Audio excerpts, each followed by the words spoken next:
Good afternoon to everybody. I hope you are doing well, or it could be good morning, depending where you are. I am David Hayes. I'm a professor with the Africa Business School, and I have the pleasure of speaking to you this morning about entrepreneurship. A few housekeeping issues, if you see them up on the screen. If you don't mind when you join to mute your mic. If you can, and I'm very interested in questions that you may have or comments that you may have about what we're speaking about, please put those in writing by using the chat feature. So the chat feature on, and I see a number of you guys are already doing the chat feature. So if it's okay with you, I'll be addressing any comments or questions that you have in real time. So as we go along in terms of the session. This is one in the beginning of a series of 5 different sessions for the ABS Learning Series, and this is on entrepreneurship. It's near and dear to my heart. I'm an entrepreneur by trade. I'm here in the US, and I created a multi-million-dollar US software company that was within North America. It became an industry within the US that was $500 million US within the industry, so a fairly large industry within the sector of healthcare. I've mentored a number of entrepreneurs throughout my career. I have taught for the last 10 years. I've been a professor, and 2 years ago started working on my doctoral degree in entrepreneurship, which I'm pleased to say I defended my dissertation at the Schema Business School in Paris last year. So welcome to you all. In terms of entrepreneurship, there are things that I'm going to cover over the next month.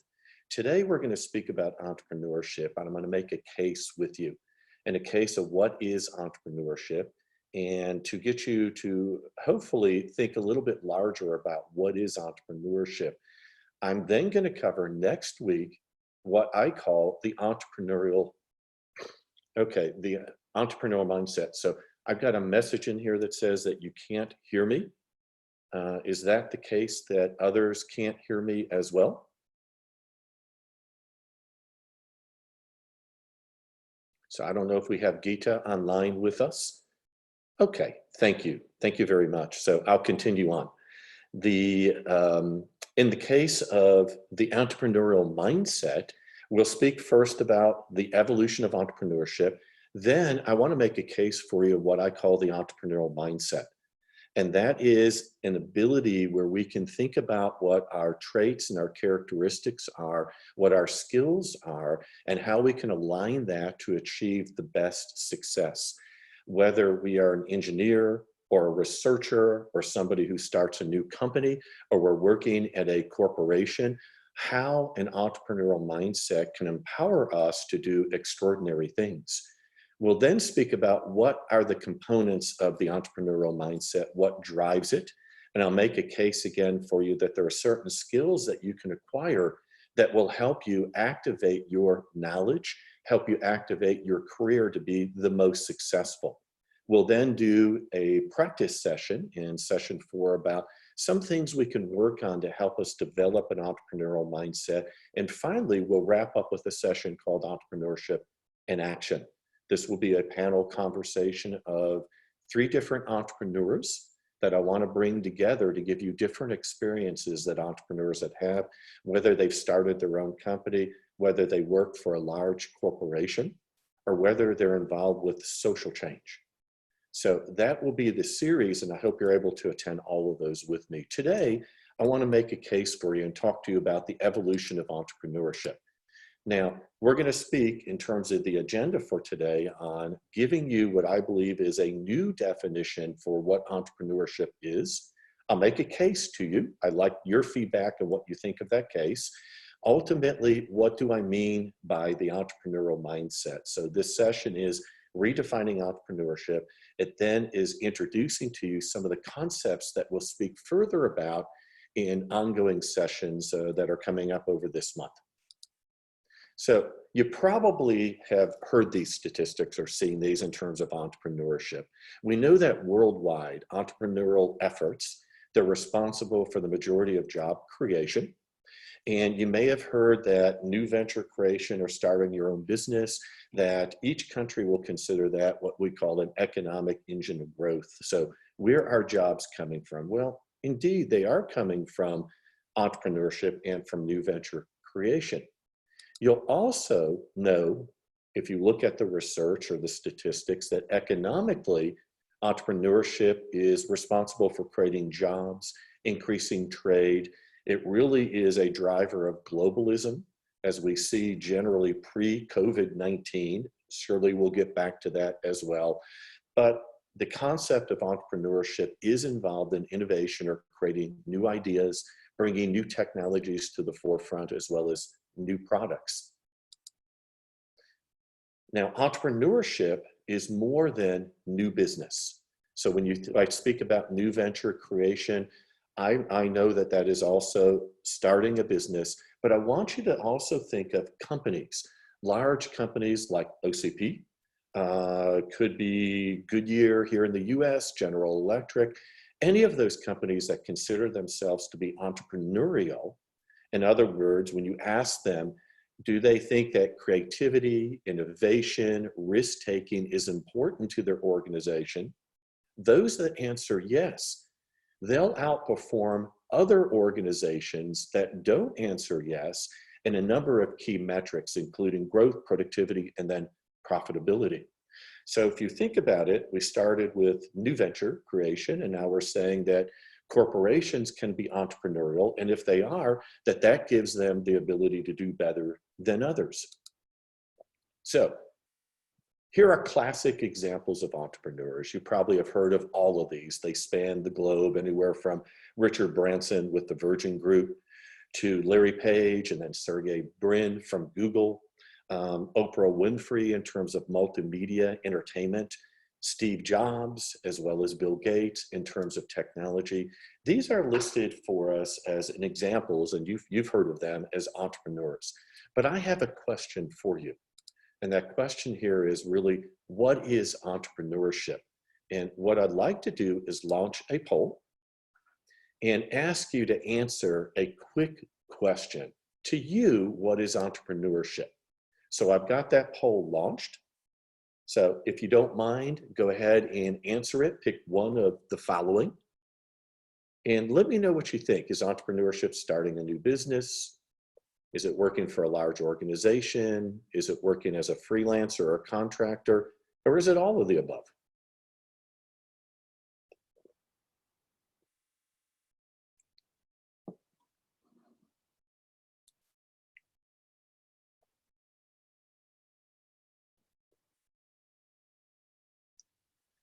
So as you answer that, let's take another 30 seconds or so, if you don't mind answering the poll.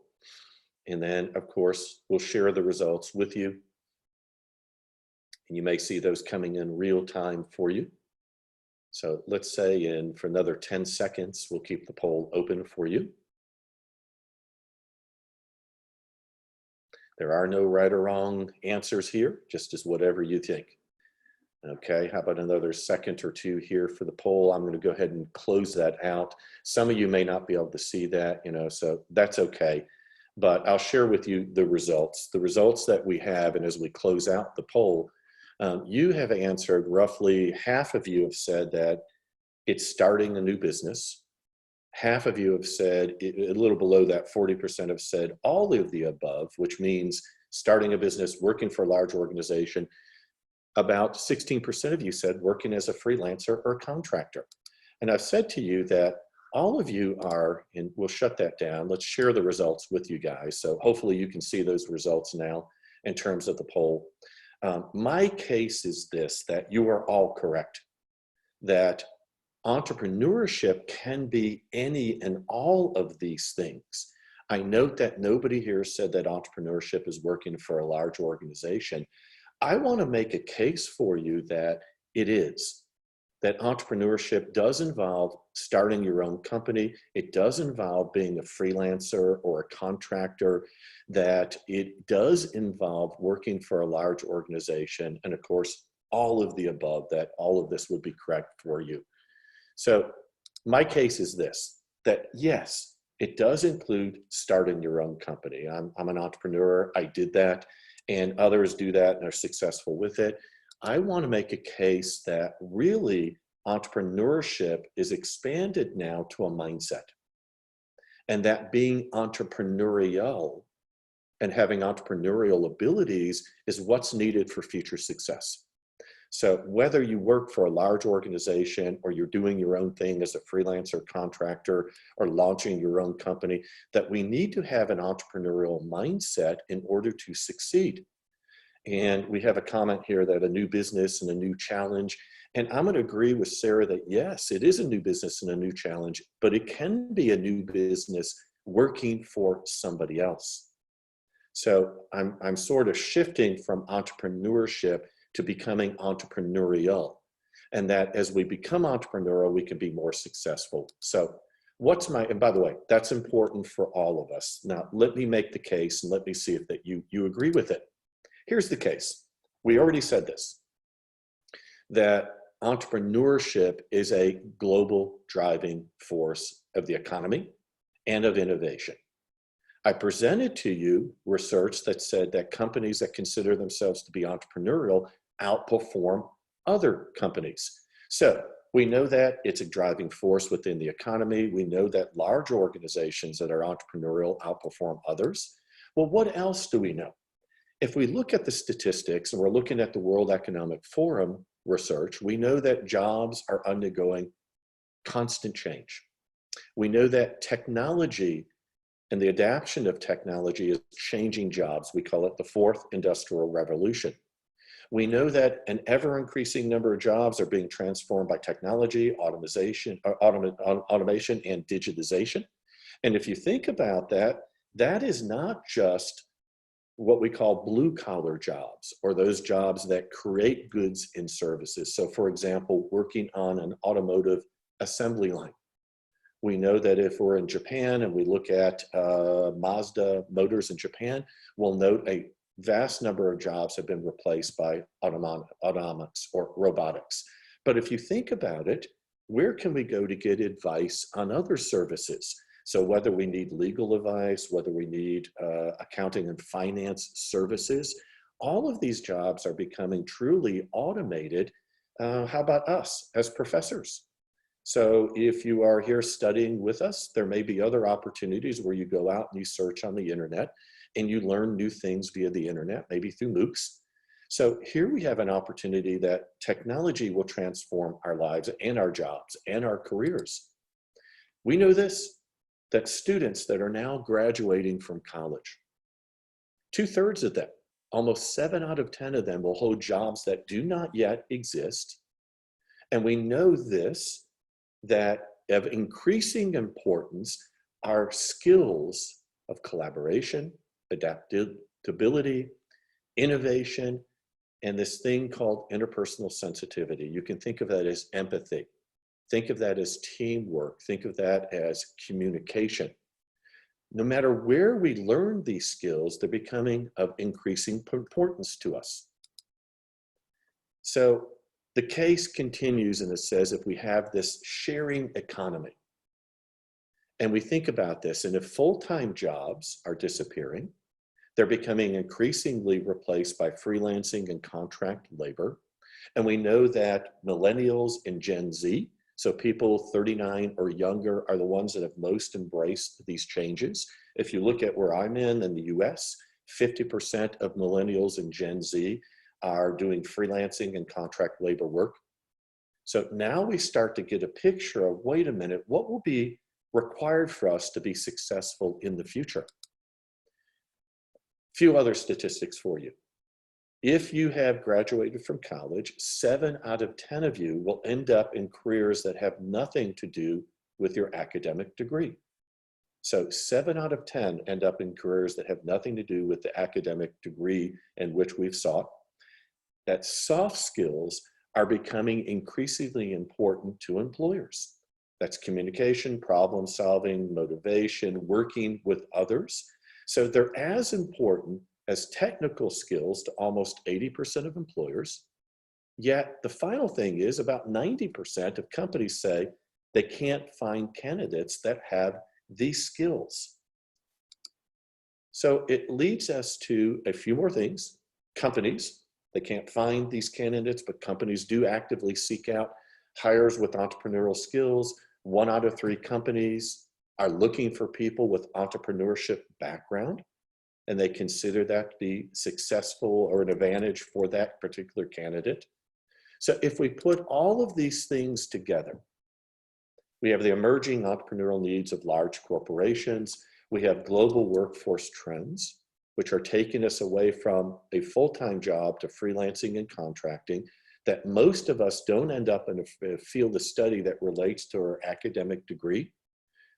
I make a case to you, and that case is, okay, how do we take all that knowledge that you gain throughout your career and now activate that knowledge?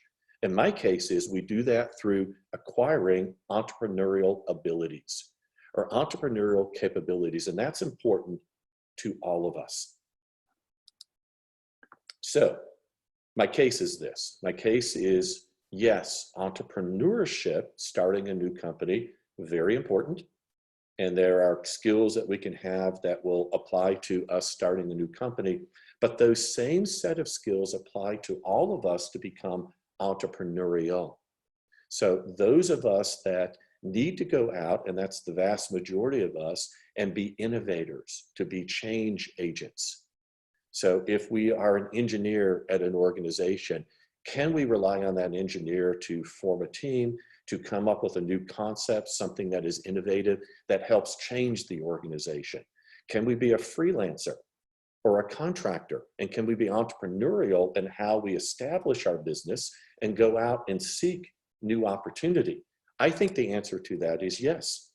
So for me, it's about developing an entrepreneurial mindset.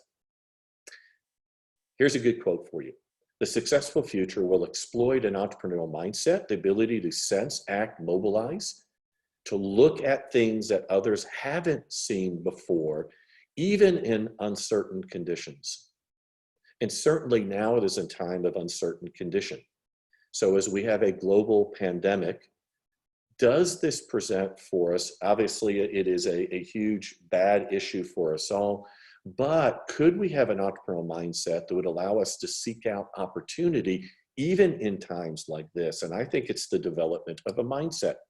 A mindset is this, and we will talk about what a mindset is in session 2, but it's what drives us. What drives our attitudes, our beliefs, our assumptions, our values, and what are the things that influence our behavior? I'll make a case for you that the mindset is sort of like an iceberg, that the majority of what drives our beliefs is under the water, or it's in the subconscious, that these are the things that we have to challenge what our attitudes, beliefs, assumptions are, so we can unlock our potential and become more entrepreneurial. So we have the mindset becomes this. It becomes one of seeking out opportunity. And if we have the tools, the skills, and the mindset to seek out opportunity, does that help us in our careers? So does it help us within a corporation to help drive that corporation forward with new product development, to flip the product life cycle of that organization and to extend or innovate within that product life cycle? Does it allow us as a new venture creator, somebody starting a new business, does it allow us to go out and say, here are the needs that people have, here's a societal problem that I can solve, and here's how I'm going to go out and do that? So yes, I think a mindset will allow you to do that, and you can learn a mindset. Okay, you can enhance your ability to become entrepreneurial through observation, training, and actual practice. The mindset is one of self-direction, self-assessment. Where are we now as an individual? What is our personality like? What are our skills like? How do we get to where we want to go? How do we become a more productive employee for an organization? How are we the innovators and the change agents? How do we drive social change and economic impact for our area in which we live? I think this, that if we think of entrepreneurship as becoming entrepreneurial, and we can develop an entrepreneurial mindset, that will allow us to unleash our power to do extraordinary things. So for me, the mindset is all about activating our lives, our experiences, our knowledge in a productive way, one that can benefit ourselves as well as benefiting others. I will, in session number 2, when I talk about the mindset, we'll talk about, well, what really drives it? And it's this thing called locus of control. Are you focused on external events? Are you focused on things that you can control? What influences you? We all have influences from society, from our family, from our peers. What paths do we choose to go on? And if we have the skills and we have the confidence to move forward, can we put together a plan that will allow us to focus and will allow us to have success for the future? So in session 3, I'll talk to you about what drives an entrepreneurial mindset. And I want you to consider research, and a lot of this is research that I've been working on for a while. Can we assess what your personality traits are? So what do you like and what don't you like? So for example, do you like to take risk? Do you like less structure or more structure? Do you like conformity or not? How much passion do you have for what you're doing? Can we align how you are, your personality, with skills and with confidence, or we may say self-efficacy, to best prepare you for the future? And I will make a case for you that the answer to that is yes. And the research that I've performed is fairly conclusive on it, but it does say that we can look at what your unique traits are. And by the way, these are traits that separate people that are entrepreneurs from non-entrepreneurs, as well as skills. So can we focus on you as a person, or your personality, reflect on the different traits that you have? Can we then put forward a plan that allows you to develop on the entrepreneurial skills of idea generation or ideation, figuring out how to execute on those ideas, be future focused, to be confident, persistent, and optimistic about what you're doing, or 3 traits that we would call self-efficacy? And can we teach you what we call interpersonal sensitivity? So to understand what other people are thinking, what they believe in, so it allows you to better align your ideas for the future with the needs and wants of what other people are. And I believe the answer to that is yes, we can do that. In our 4th session, we'll talk about how can you work on developing the entrepreneurial mindset. And I'll present a concept to you that I believe is very important, that thinks about what we call left and right brain thinking, or whole brain thinking.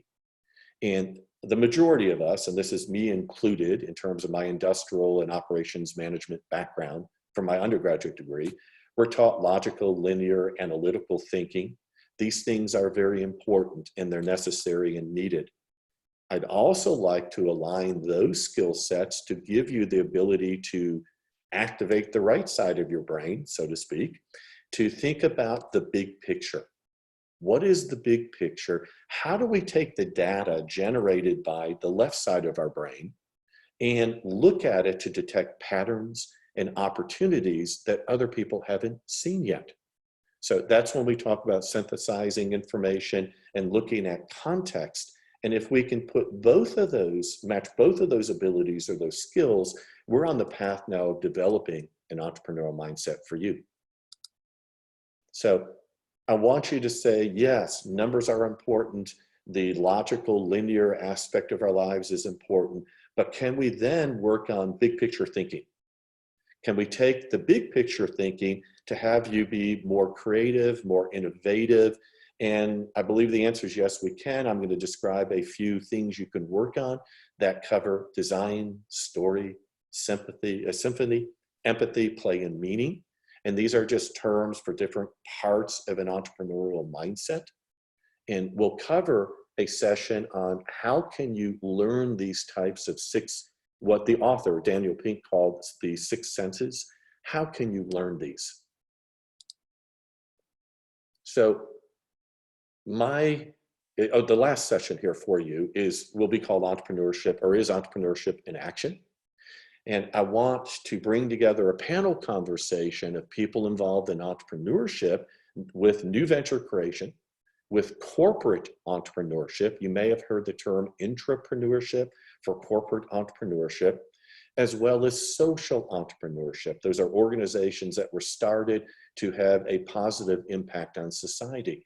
But I want to bring together a panel conversation of individuals to share their experiences with you, because entrepreneurship crosses all aspects of corporate life. And again, I believe that if you have an entrepreneurial mindset, as this person does, so it says entrepreneurship in the process of creating value, our paths to impacting a social and political environment, I think that we can have you start thinking differently about your future. So Entrepreneurship in Action is new venture creation, starting a business. It is social entrepreneurship, impacting others through the business that we've started. It's corporate entrepreneurship. It's leading innovation and change for an organization. And this is what I call entrepreneurship in action. My conclusion is this, and then I'm going to open this up to you to ask you, what do you think? But my conclusion is, yes, entrepreneurship is starting your own company. But it's more than that now. It's a mindset that applies to us all. And it's a mindset that can allow us to be more successful in the careers in which we're embarking on. And that if we're able to have a mindset that shows us how to unleash the opportunity discovery process that gives us skills and confidence to go do that, then I think we're all going to be better off. It's going to provide us with what I call a transformation or transformative opportunities. So here's a model to think about.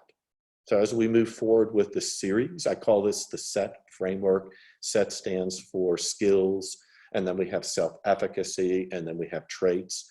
But I think that we can develop your entrepreneurial mindset, or think of this as capacity, that we can grow capacity by giving you skills and giving you confidence in those skills to allow you to go out and do extraordinary things no matter what you do.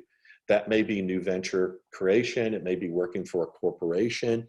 It could be in freelancing or contracting, whatever aligns best with where you wish to go.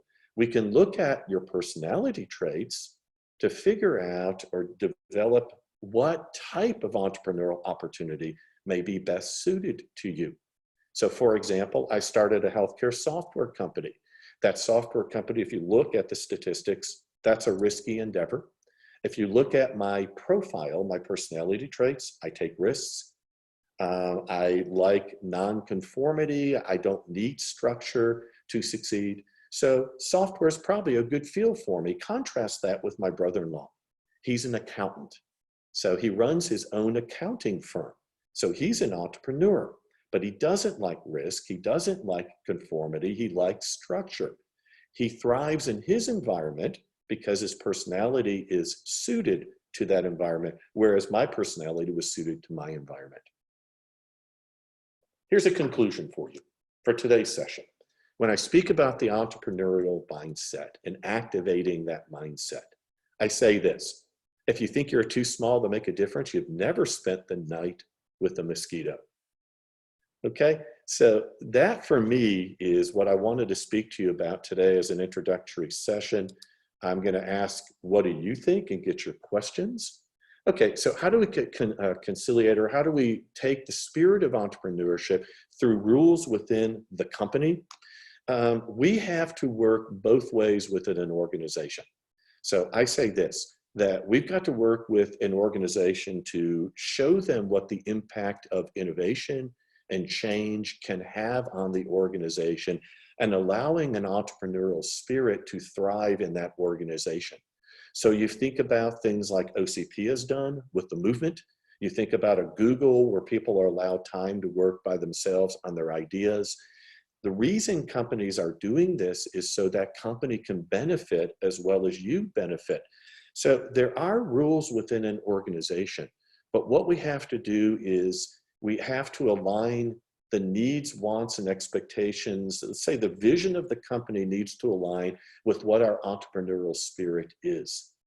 So we've got to try to figure out within an organization, how can we say, let this person do what they wish to do as long as it supports the mission and values of our company? Give them some time to do that. And we can show through research and results that we're better off if we do that. So we got a comment in here that question, would you say the entrepreneurial mindset is for everyone? Okay, do we want organizations made of only people with an entrepreneurial mindset? I think so. I think it's a great question. Okay, the great question there. Yes, I think all of us can benefit from an entrepreneurial mindset. I think it's an underpinning of future success within careers. So I'm biased, obviously, as a professor of entrepreneurship, but when I look at what drives people to success, it is these skills I'm speaking of and these entrepreneurial abilities. So whether I am an engineer or a researcher, or I start my own company, I know that if I have skills of opportunity discovery, and I have the ability of assessing that opportunity and bringing that forward to a company or for myself, that I'm going to be better off. So I think that it is for everyone. Now, it may vary in the extent in which we use that mindset because we may be constrained. I see that we have it here. The problem is the invisible structure. So we may be constrained within that invisible structure, but the more of us that adopt this mindset, the better off we'll be personally, because you can use the same concepts for personal development and personal success, as well as corporate success. So the answer to that, I think, is, and it's a great question, I think the answer is yes, absolutely.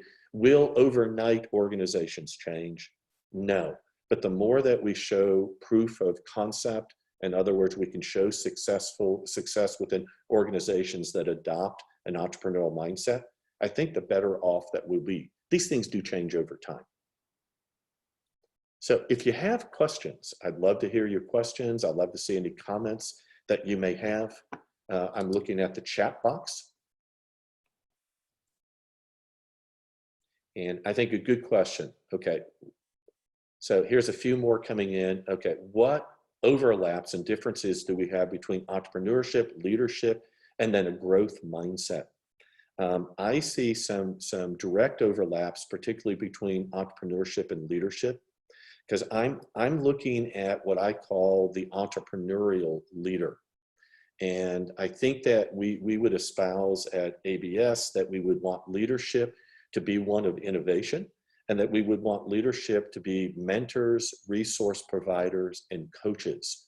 So when you look at entrepreneurship, and when I speak about with the entrepreneurial mindset, that is allowing through leadership, the ability of leadership embracing change and leadership embracing innovation and providing other people in the organization with the tools and the resources to get the job done and being able to mentor them through this period of discovery. Based upon what I said with myself and then my brother, do personality traits determine and influence the choice of the field of work of an entrepreneur? This is interesting research, and some of the research concludes yes, it does. Some of it will say, no, we really don't know. It's my assertion that if you know your personality, you can, and I believe that you can change your personality somewhat. So for example, I believe that if you don't take a lot of risk, I can work with you on exercises that will allow you to think of risk a little more freely than you may now. But we sort of are who we are. I think that from my research, if we can align your personality traits, that yes, we can then say, you're probably best suited for these fields of work or these choice of work without what you're doing. So if my brother-in-law were trying to come to work for my organization as a software guy, he would not have been very happy doing that. As a matter of fact, I had my father-in-law over a summer work for me, and he was in the military. So you can see he has conformity, he's pretty structured and rigid. And he said to me, I don't know how you ever get anything done in this company because people just seem to be running around. So you can see how personality trait would work for your choice of field within the study. So for me, yeah, I think that we have to consider it. Is it an absolute driver of personality and what our choice is? It's not an absolute driver, but it certainly is one of them. But I think excellent questions. So if you have more questions, comments, feedback, please share them with me. I think we have just a few minutes left, but if you have anything, I'd love to answer your questions for you.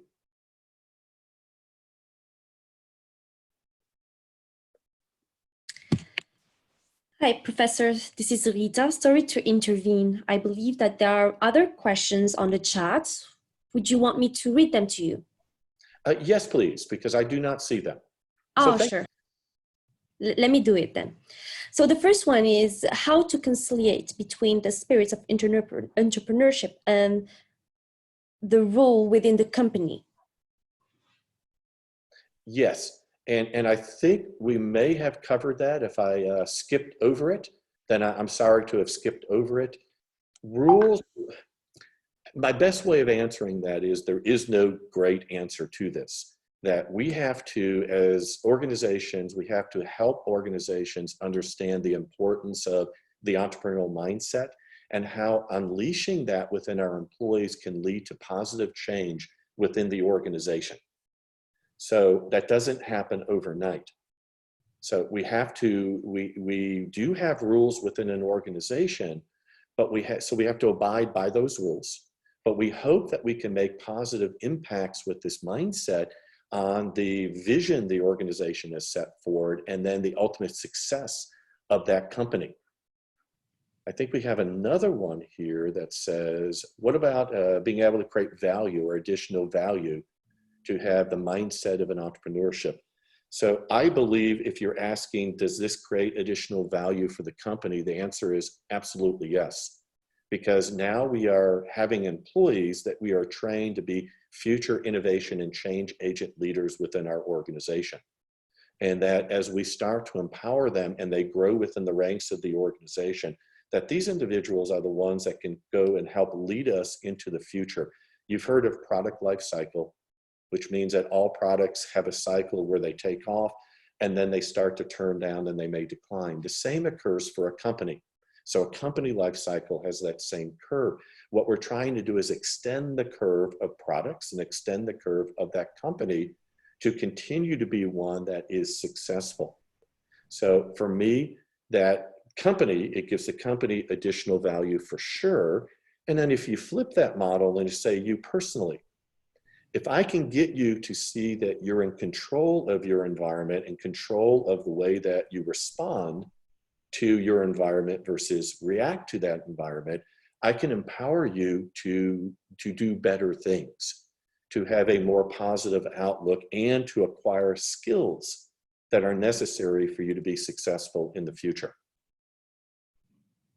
So we got another question on here that says, how do you think we can evangelize massively about people on the importance of developing their entrepreneurial mindset? I think we all hope to do that through the research that we're doing. The mindset is a relatively new concept. So when we teach entrepreneurship, yes, we can teach you what does it mean to assess ideas and turn an idea into a good one. So business planning, business execution, company growth, these types of things.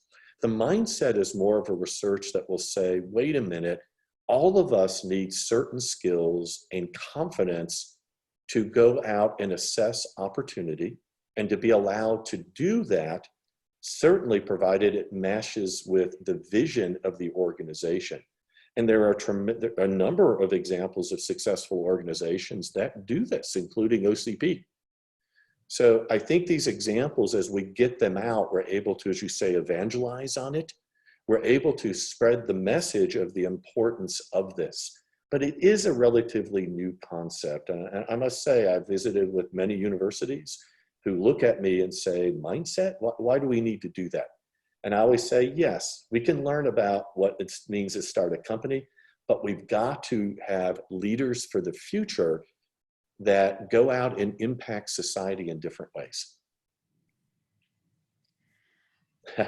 So here's a great question. Is entrepreneurship innate or acquired? I'm a big believer that it's acquired. I'm a big believer that I can give you the skills and the confidence to go out and be successful as an entrepreneur. Now, remember, I call this entrepreneurial. So I'm going to say to be entrepreneurial, because not everyone wants to go out and start their own company. I just recently completed research on 26 universities, and that data said that about half of the students had an expectation to go out and start their own company. And this included engineers and accountants, as well as students studying entrepreneurship. But all of those, when we look at our personalities, this is when I get back to the personality side. What is best suited to us? Are we better landing with an organization that would support our efforts of being a leader for change within that organization? Some people will enjoy that structure and it will thrive in that environment, versus some that would be rather go out and start their own company.